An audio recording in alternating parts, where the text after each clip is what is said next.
BFM Business, BFM Patrimoine, la polémique. Et la polémique, c'est bien entendu avec Nicolas Dose. Bonjour Nicolas. Bonjour. Aujourd'hui, vous poussez un cocorico au sens propre, non? Ah oui. Au sens figuré. Allez, un cocorico. Voulez, non, mais bon, ça fait du bien. Oui, bon. Une entreprise française du luxe publie des résultats, comment dire? Incroyable. Incroyable. Et c'est LVMH, bien sûr. Enfin, c'est une entreprise qui ferait presque mentir la fameuse formule « les armes ne montent pas jusqu'au ciel, sauf LVMH ». Voilà. Alors, le chiffre d'affaires 2022, les ventes, pratiquement 80 milliards d'euros. Depuis l'arrivée de Bernard Arnault en 1988, les ventes, elles ont fait x32. Ah ouais. Le profit en 2022, 14 milliards d'euros. Depuis son arrivée en 88, ça fait x46.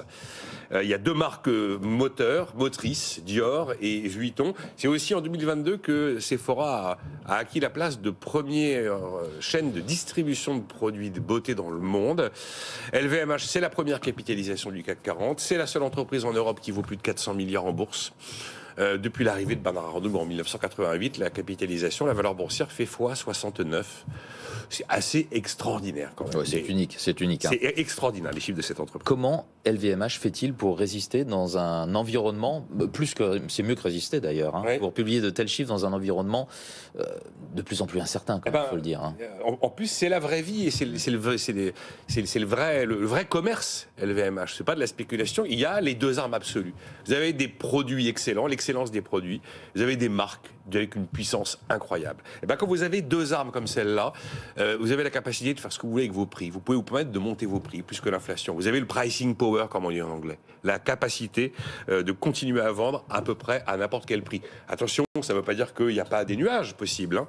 Notamment, le marché a beaucoup freiné en fin 2022 en Chine, parce qu'il y avait la pandémie qui provoquait des contraintes économiques très fortes. Et puis quand même la parité euro-dollar. On en parle souvent, mais là, l'euro est en train de remonter. Un euro qui remonte, ça peut compliquer un petit peu le business. Bon, ça c'est pour les chiffres, oui. Notamment quand on vend dans le monde entier. Quoi. Ça, c'est pour les chiffres étincelants de LVMH. Mais quelle est la contribution réelle d'LVMH à l'économie française? Parce que c'est là qu'est la polémique, en fait. La polémique est toujours là. Et c'est vrai que LVMH, c'est l'incarnation de l'entreprise que l'on aime détester quand on aime détester le CAC 40. Et Bernard Arnault, c'est l'incarnation du milliardaire que l'on aime détester comme on aime détester les milliardaires. C'est systématiquement... Bernard Arnault est cité en tête de gondole de tous les cas de réaction d'hostilité à l'économie de marché. Ouais. Et donc, les chiffres sont très clairs. Impôt sur les sociétés 2022, 2,5 milliards d'euros par LVMH en France. Vous ajoutez TVA, cotisation sociale, 4,5 milliards d'euros de prélèvements obligatoires versés par LVMH sur le sol français en 2022. C'est l'équivalent du budget de la justice, de la culture. LVMH, premier créateur d'emplois en France en 2022. 15 000 postes créés et sur 40 000 dans le monde. Et d'ailleurs, hier, Bernard Arnault a défendu l'impact fiscal et l'impact social de son groupe, renvoyant à ses détracteurs que, selon lui, beaucoup ne connaissent pas bien l'économie. Alors, cette phrase, évidemment, a été assez mal reçue. Elle arrive, elle entre pas mal en résonance avec la fameuse sortie de Marine Tondelier, la nouvelle patronne d'Europe Écologie Les Verts, qui a dit souhaiter une France sans milliardaires, les qualifiant de vampires, et affirmant que ce n'étaient pas les entrepreneurs qui créaient les emplois, mais nous, le monde du travail.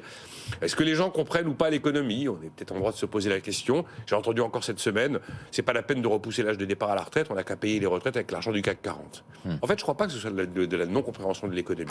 C'est je comprends, mais je refuse, je n'accepte pas. Je pense que c'est plus ça l'histoire. Après, on peut avoir un débat sur la compréhension de l'économie, mais on a quand même des chiffres qui sont censés normalement nous réconcilier avec LVMH, plutôt que d'entretenir le rejet systématique de cette entreprise et de son président depuis maintenant 34 ans. 806 € l'action LVMH, au moment où vous parliez. Deux autres entreprises françaises marquent l'actualité du jour. Nicolas, on va terminer avec ça. Très vite. Airbus annonce 13 000 embauches en 2023. C'est un record pour Airbus, qui se porte bien au moment où Boeing vient de signer sa 4e année de perte aux États-Unis. Et puis ST Microelectronics, qui a doublé ses profits en 2022, 4 milliards de dollars. C'est la plus belle progression du CAC depuis le mois de janvier, au moment où Intel, le grand concurrent américain, a révisé à la baisse ses résultats du 4e trimestre et aussi ses résultats à venir du 1er trimestre 2023. Voilà, encore deux entreprises européennes, françaises, franco-italiennes pour ST Micro, mais enfin voilà, qui cartonnent et ça fait du bien. Plusieurs cocoricots en fait aujourd'hui. Merci beaucoup pour bien terminer la semaine. Merci Nicolas Dose pour cette polémique.